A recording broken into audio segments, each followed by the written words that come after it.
Hey class, Mrs. Gilling here. I've got a question for you. Have you ever been assigned a reading assignment, maybe an article, and you sat down and you read it and then you went, huh? What did I just read? So you sat down and you read it again and you're still like, huh? I don't get it, man. That teacher, she's crazy. Why in the world would she have me read this? It makes no sense. I've been there. If you haven't, I have. It is hard. Sometimes reading these articles, they can go right over your heads. Sometimes, I'll be honest, they can be a little bit boring. And sometimes it's just we're having a hard time focusing. Whatever it is, learning how to read scientific journals and articles can be hard. And that's why we have this project for Unit 3. It's called a Close Reading Project. And what it's going to do is it's going to teach you how to read an article and get the most out of it, how to understand the author's purpose, how to understand the main points, how to understand who the audience is and the publisher is. It's going to help you get more out of these articles. And at the end of the day, it's going to help you be a more successful student, and it'll help you be more successful in your future careers. So I think it's a win-win for everyone to do this project, and I think it's kind of fun. It's going to help you to just dive into this article that we have for you to read. So I'm going to read a little bit of instructions for you, and you can find this in Flip Switch and the first lesson in the project steps. It says, new scientific discoveries are being made all the time. Have you heard about any recently? Maybe you read about one in a class or heard about one on the news. These scientific discoveries can help people learn new things and can even influence them to change their behavior. For instance, the mineral asbestos was once commonly used in the construction of buildings. But statistics and scientific research show that asbestos had harmful health effects on those who worked with it or near it. Since these discoveries have come about, regulations have been put in place to limit the use of asbestos, and awareness has been raised about its dangers. This scientific research influenced public policy and the behavior of businesses and individuals. Though scientific discoveries can have a significantly positive effect on the world, they can have the opposite effect if the studies are conducted with bias, or if the study's results are not perceived actively by the public. For example, there is one story of a study performed that used chickens to see if a certain medication caused cancer. The scientific report on the study found no link between the drug and occurrence of cancer. However, many of the chickens in the study did develop heart disease, and that fact was left out of the report on the study. So isn't that crazy? So they did this study and they were looking to see if the medication caused cancer. And it didn't. So they wrote that in the article, woohoo, medication does cause cancer. So people would read that article and say, great, it's a great medication that we should use. However, they didn't say that it caused the heart problems that it did. So you can have all these people, since they're assumed that the medicine's fine because this article said it, didn't have problems with cancer, they're taking it and getting heart disease instead. So in essence, that article was misleading because people assumed that the drug was a healthy one. And that just goes to show why learning how to analyze these documents can be so important.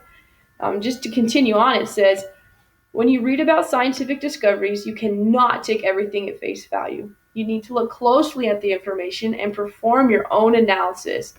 The goal of this close reading project is to help you take a careful look at a scientific article and analyze it. So for your project, you are going to analyze this article. It's called Stressed Out. Teens and Adults Respond Differently. I'm going to give you a little warning. You're going to read a lot for this project, but you're going to read the same thing over and over and over again. You're going to read it again, trying to get different things out of it. So the first time you read it, in lesson 1, this is what you're going to get out of it. You're going to focus on these questions here. If it'll pull up, there we go. You're going to focus on 3 questions. 1, what is my purpose in reading this scientific content? 2, what is the author's purpose in writing the article? And 3, who is responsible for publishing the article? You're going to think about those 3 questions, and after you read the article, you're going to come down to this box and you're going to answer those questions. You'll answer them in just a short paragraph, doesn't need to be long, 3 to 5 sentences. In one sentence, you'll tell me the purpose, your purpose in reading the content, the second sentence, what you think the author's purpose is, and third, who is responsible for publishing the article. Pretty simple, right? But you get a lot of information out of that first reading. So the next day, or the next lesson, when you read the article again for the second time, you're going to look for words that are unfamiliar to you, terms. Because if you're like me, you've been guilty before of reading a book and just jumping over those words you don't understand and just be like, yeah, whatever, and then you keep going. Well, if you don't know the words, are you getting everything out of the article that you can? I know that I've missed a lot of great opportunities by doing that. So for this article, you're going to pick 3 terms that you're unfamiliar with. First, you're going to write those terms down and make a guess. I think that this term means this. After you've made that guess, you're going to go back to those terms. You're going to pull out a dictionary or look at a dictionary online, and you're going to write down what those terms actually are. Now, for this one, it says to do a simple essay. You don't have to do this one in a paragraph form, but I do want you to make sure that you do list them. And please tell me what dictionary you used. I don't need a fancy citation, but just put down the link to the website you used or the name of the dictionary you used if you used one at home. So, second part of the project, looking at unfamiliar terms. For lesson 13, it says, in your own words, write a brief statement as to what the author's main message is in the article. Then list 3 details from the article that support your statement. So again, for a third time, you're going to read through it, this time focusing on what is the main message in this article. What is it that the author is wanting me to get out of? And then the second part of this area of the project, it says an author's purpose is in part affected by the audience. Identify the audience the author is most likely writing for. For instance, is the article aimed specifically toward a college student, parent, or psychologist, or does it seem to be addressed to a more general audience? Describe how the nature of this audience affects the author's purpose. For instance, how does the audience affect the author's language, tone, or content in this article?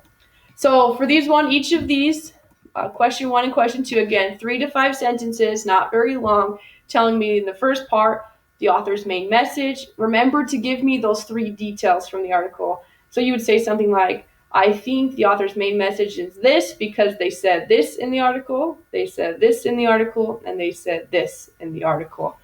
And then for question 2, I think that the author's audience is this because of X, Y, and Z, and I think that the audience that they're talking to affects their purpose because of this.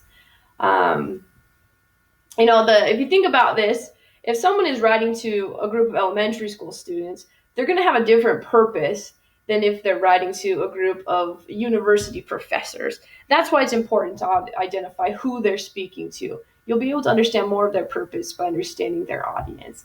And if you have any questions about any of these, just so you know, please feel free to ask, stop me, call me, email me, just say, Mrs. Gilling, I'm confused about what we need to do in lesson 13. Can you help me? I'm confused about who the audience is. And I'll help you look through the article and take a closer look and get what you need there. Lesson 14, we're getting through this. You'll reread the article again, so the 4th time. This time you're looking for bias. Describe any bias or misleading or incomplete results that you found in the article, focusing on one of the following areas. You don't need to focus on each of them. First, the way the author interpreted data, the procedures of the study reported in the article, or relevant data that may have been left out. So just like we talked about earlier with the study with the chickens, they left out data, they removed data, and that created a bias in the article. So you're going to look through your article and you're going to look for anything that might be a bias or misleading. Pick one of the following areas here and then write a short essay, again, 3 to 5 sentences explaining that. Just make sure to support that with things to show why you're saying what you're saying. And then the very last part, this is the longest part, you're going to read the article just one more time, and you're going to write a 2-paragraph summary and analysis of the article as follows. A, include the following things in your first paragraph. Who the author and audience are, what the author's purpose is, what the main claim of the article is, and what data is described that supports the main claim. And then second, you're going to write a second article, a description of whether the article has any bias or misleading or incomplete results. So this is essentially just a summary of everything that you've just done throughout the project. You're going to write a paragraph saying, this is who wrote this, this is what it's about. This is